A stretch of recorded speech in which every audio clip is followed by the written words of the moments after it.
Our fears for Lake and his party had become intense and definite, and after a wireless consultation with the sea captains Douglas and Thorfinson, I resolved to take steps toward investigation.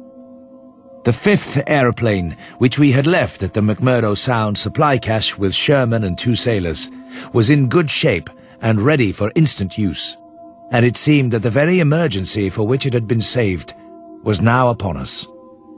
I got Sherman by wireless and ordered him to join me with the plane and the 2 sailors at the southern base as quickly as possible, the air conditions being apparently highly favorable.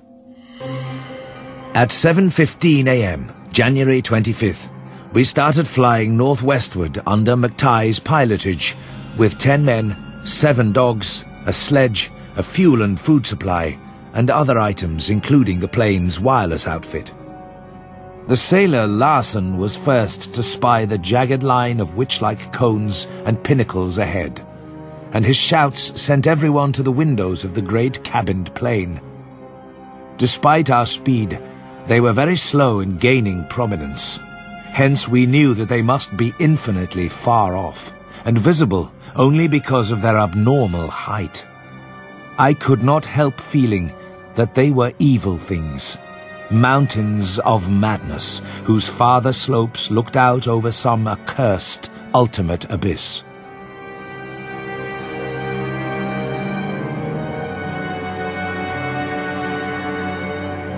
We were over the lowest foothills now, and could see amid the snow, ice and bare patches of their main plateau a couple of darkish spots which we took to be Lake's camp and mooring. The higher foothills shot up between 5 and 6 miles away, forming a range almost distinct from the terrifying line of more than Himalayan peaks beyond them. At length, Ropes, the student who had relieved McTighe at the controls, began to head downward toward the left-hand dark spot whose size marked it as the camp. Some hours after our landing, we sent a guarded report of the tragedy we found, and reluctantly announced the wiping out of the whole Lake party by the frightful wind of the preceding day or of the night before that. 11 known dead. Young Gedney missing. People pardoned our hazy lack of details through realization of the shock the sad event must have caused us, and believed us when we explained that the mangling action of the wind had rendered all 11 bodies unsuitable for transportation outside.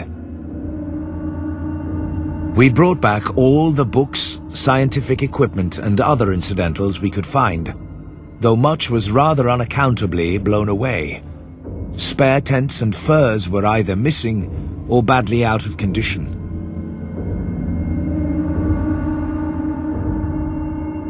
It was approximately 4 p.m., after wide plain cruising had forced us to give Gedney up for lost, that we sent our guarded message to the Arkham for relaying. About the 14 biological specimens, we were pardonably indefinite. We said that the only ones we discovered were damaged, but that enough was left of them to prove Lake's description wholly and impressively accurate. It was hard work keeping our personal emotions out of this matter, and we did not mention numbers, or say exactly how we had found those which we did find. We had by that time agreed not to transmit anything suggesting madness on the part of Lake's men, and it surely looked like madness to find 6 imperfect monstrosities carefully buried upright in 9-foot snow graves under 5-pointed mounds punched over with groups of dots in patterns exactly those on the queer greenish soapstones dug up from Mesozoic or Tertiary times. The 8 perfect specimens mentioned by Lake seemed to have been completely blown away. We were careful, too, about the public's general peace of mind. Hence, Danforth and I said little about that frightful trip over the mountains the next day. On our return at 1 a.m., Danforth was close to hysterics, but kept an admirably stiff upper lip. It took no persuasion to make him promise not to show our sketches and the other things we brought away in our pockets, not to say anything more to the others than what we had agreed to relay outside, and to hide our camera films for private development later on. So that part of my present story will be as new to Parbody, McTighe, Ropes, Sherman and the rest as it will be to the world in general. Indeed, Danforth is closer-mouthed than I, for he saw, or thinks he saw, one thing he will not tell even me. As the public knows, our return to the world was accomplished without further disasters. Since our return, we have all constantly worked to discourage Antarctic exploration. But now that Starkweather Moor party is organizing, and with a thoroughness far beyond anything our outfit attempted. If not dissuaded, they will get to the innermost nucleus of the Antarctic and melt and bore till they bring up that which we know may end the world. So I must break through all reticences at last. I hope I have said enough already to let me glide briefly over the rest, that is, of the horror at the camp. The crowning abnormality was the condition of the bodies, men and dogs alike. They had all been in some terrible kind of conflict, and were torn and mangled in fiendish and altogether inexplicable ways. Some were incised and subtracted from in the most curious, cold-blooded and inhuman fashion. It was the same with dogs and men. All the healthier, fatter bodies, quadrupedal or bipedal, had had their most solid masses of tissue cut out and removed, as by a careful butcher, and around them was a strange sprinkling of salt, taken from the ravaged provision chests on the plains, which conjured up the most horrible associations.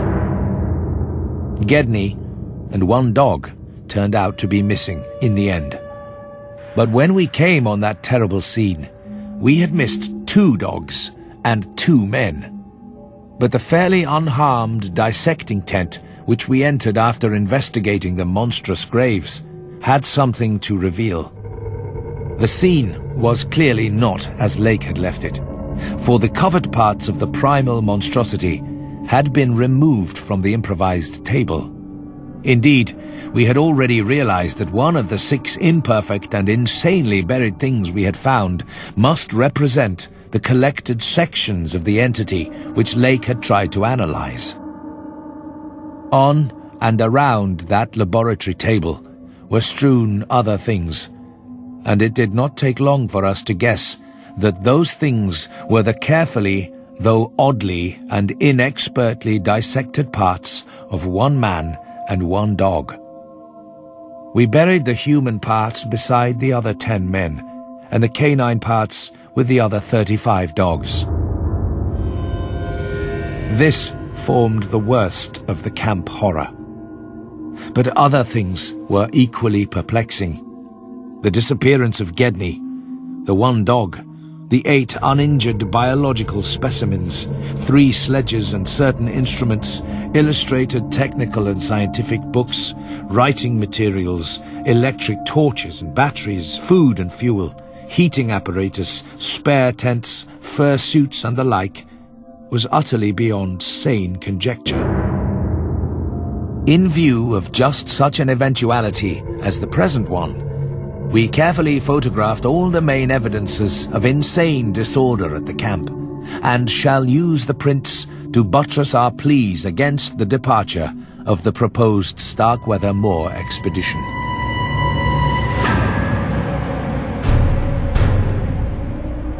Our first act after finding the bodies in the shelter was to photograph and open the row of insane graves with the 5-pointed snow mounds.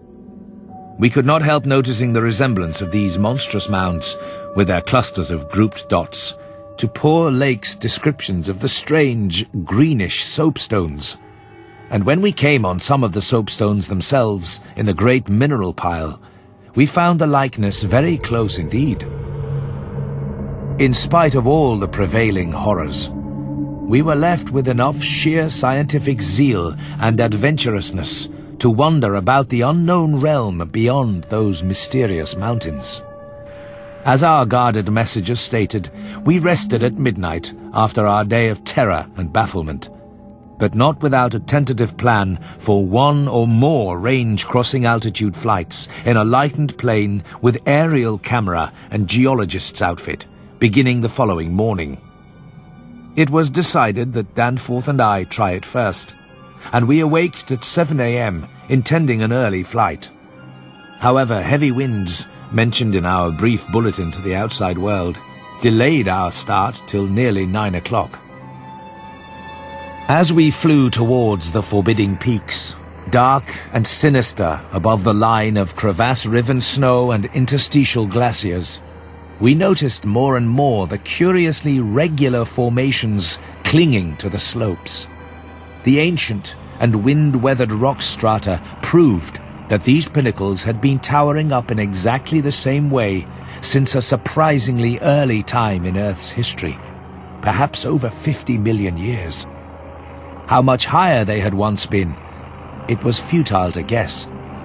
But everything about this strange region pointed to obscure atmospheric influences unfavorable to change and calculated to retard the usual climatic processes of rock disintegration.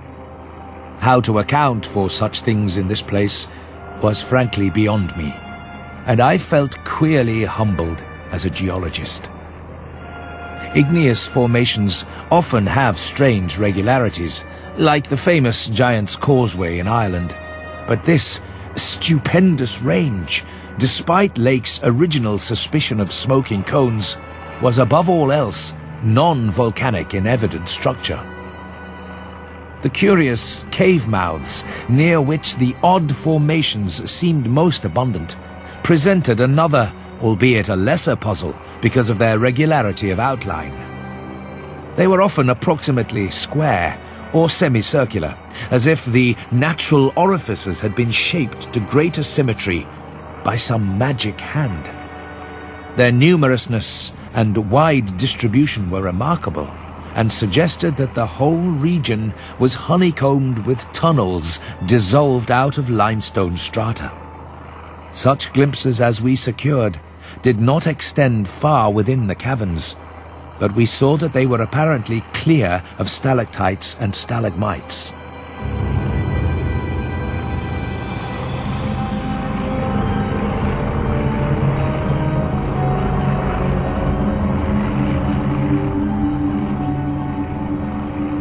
We were now, after a slow ascent, at a height of 23,570 feet, according to the aneroid, and had left the region of clinging snow definitely below us. Up here were only dark, bare rock slopes, and the start of rough-ribbed glaciers. But with those provocative cubes, ramparts and echoing cave mouths to add a portent of the unnatural, the fantastic, and the dreamlike. Looking along the line of high peaks, I thought I could see the one mentioned by poor Lake, with a rampart exactly on top. It seemed to be half lost in a queer Antarctic haze, such a haze, perhaps, as had been responsible for Lake's early notion of volcanism. The pass loomed directly before us, smooth and windswept between its jagged and malignly frowning pylons. Beyond it was a sky fretted with swirling vapors and lighted by the low polar sun, the sky of that mysterious farther realm upon which we felt no human eye had ever gazed. A few more feet of altitude, and we would behold that realm. Danforth and I, unable to speak except in shouts amidst the howling, piping wind that raced through the pass and added to the noise of the unmuffled engines, exchanged eloquent glances. And then, having gained those last few feet, we did indeed stare across the momentous divide and over the unsampled secrets of an elder and utterly alien Earth. I think that both of us simultaneously cried out in mixed awe, wonder, terror, and disbelief in our own senses as we finally cleared the pass and saw what lay beyond.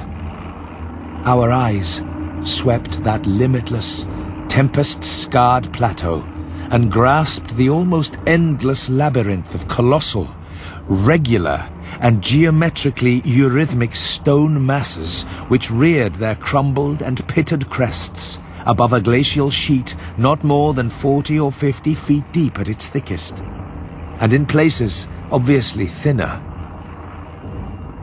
The effect of the monstrous sight was indescribable, for some fiendish violation of natural law seemed certain at the outset.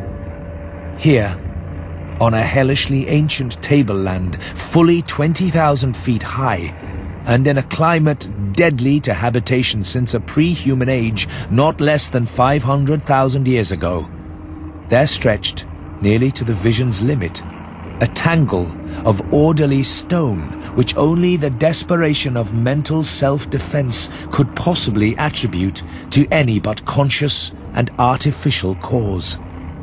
We had previously dismissed, so far as serious thought was concerned, any theory that the cubes and ramparts of the mountainsides were other than natural in origin. How could they be otherwise, when man himself could scarcely have been differentiated from the great apes at the time when this region succumbed to the present unbroken reign of glacial death? Only the incredible, unhuman massiveness of these vast stone towers and ramparts had saved the frightful things from utter annihilation in the hundreds of thousands, perhaps millions of years it had brooded there amidst the blasts of a bleak upland. Corona Mundi, roof of the world. All sorts of fantastic phrases sprang to our lips as we looked dizzily down at the unbelievable spectacle. I thought again of the eldritch primal myths that had so persistently haunted me since my first sight of this dead Antarctic world. Of the demoniac plateau of Leng. Of the Maigo, or abominable snowmen of the Himalayas. Of the narcotic manuscripts with their pre-human implications. Of the Cthulhu cult. Of the Necronomicon. And of the Hyperborean legends of formless Tsathoggua, and the worse-than-formless star spawn associated with that semi-entity. For boundless miles in every direction, the thing stretched off with very little thinning. Indeed, as our eyes followed it to the right and left along the base of the low, gradual foothills which separated it from the actual mountain rim, we decided that we could see no thinning at all, except for an interruption at the left of the pass through which we had come. We had merely struck, at random, a limited part of something of incalculable extent. The foothills were more sparsely sprinkled with grotesque stone structures, linking the terrible city to the already familiar cubes and ramparts which evidently formed its mountain outposts. These latter, as well as the queer cave mouths, were as thick on the inner as on the outer sides of the mountains.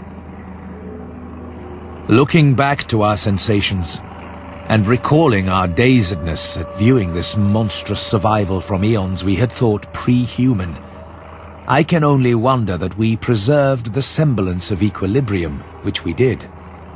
Of course, we knew that something, chronology, scientific theory, or our own consciousness, was woefully awry.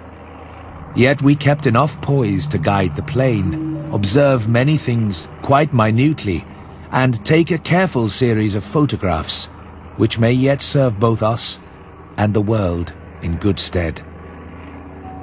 In my case, ingrained scientific habit may have helped, for above all my bewilderment and sense of menace, there burned a dominant curiosity to fathom more of this age-old secret, to know what sort of beings had built and lived in this incalculably gigantic place, and what relation to the general world of its time, or of other times so unique a concentration of life could have had. For this place, it could be no ordinary city. It must have formed the primary nucleus and center of some archaic and unbelievable chapter of Earth's history whose outward ramifications, recalled only dimly in the most obscure and distorted myths, had vanished utterly amidst the chaos of terrene convulsions long before any human race we know had shambled out of apedom. Flying inland from the mountains, we discovered that the city was not of infinite width, even though its length along the foothills seemed endless. After about 30 miles, the grotesque stone buildings began to thin out, and in 10 more miles, we came to an unbroken waste virtually without signs of sentient artifice. So far we had made no landing, yet to leave the plateau without an attempt at entering some of the monstrous structures would have been inconceivable. Accordingly, we decided to find a smooth place on the foothills near our navigable pass, there grounding the plane and preparing to do some exploration on foot. Though these gradual slopes were partly covered with a scattering of ruins, low flying soon disclosed an ampler number of possible landing places. Selecting that nearest to the pass, since our flight would be across the Great Range and back to camp, we succeeded about 12:30 p.m. in effecting a landing on a smooth, hard snowfield, wholly devoid of obstacles, and well adapted to a swift and favorable takeoff later on.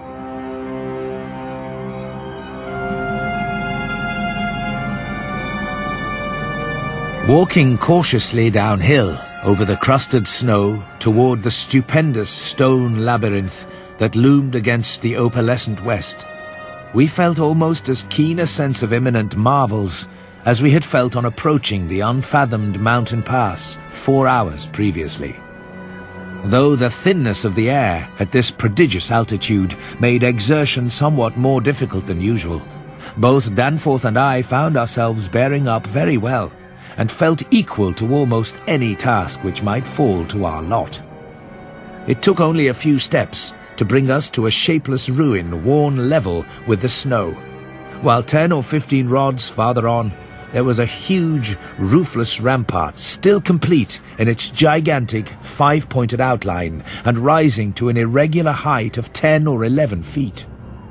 For this latter we headed, and when at last we were actually able to touch its weathered cyclopean blocks, we felt that we had established an unprecedented and almost blasphemous link with forgotten eons normally closed to our species. This rampart, shaped like a star and perhaps 300 feet from point to point, was built of Jurassic sandstone blocks of irregular size, averaging 6 by 8 feet in surface. There was a row of arched loopholes or windows about 4 feet wide and 5 feet high, spaced quite symmetrically along the points of the star and at its inner angles, and with the bottoms about 4 feet from the glaciated surface.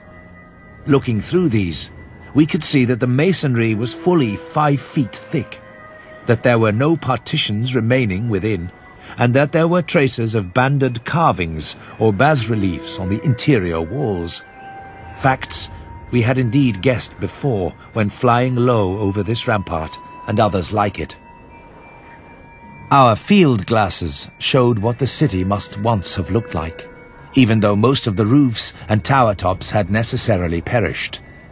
As a whole, it had been a complex tangle of twisted lanes and alleys, all of them deep canyons, and some little better than tunnels because of the overhanging masonry or overarching bridges.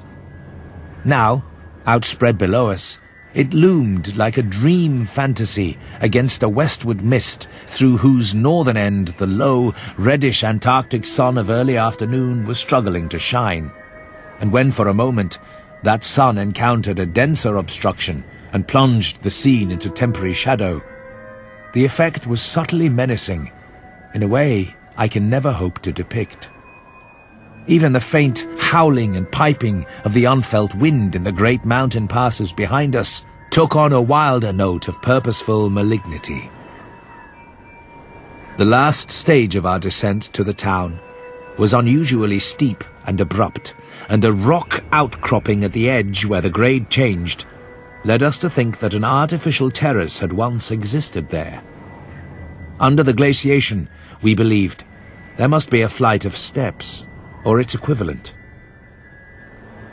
When at last we plunged into the town itself, clambering over fallen masonry and shrinking from the oppressive nearness and dwarfing height of omnipresent crumbling and pitted walls, our sensations again became such that I marvel at the amount of self-control we retained.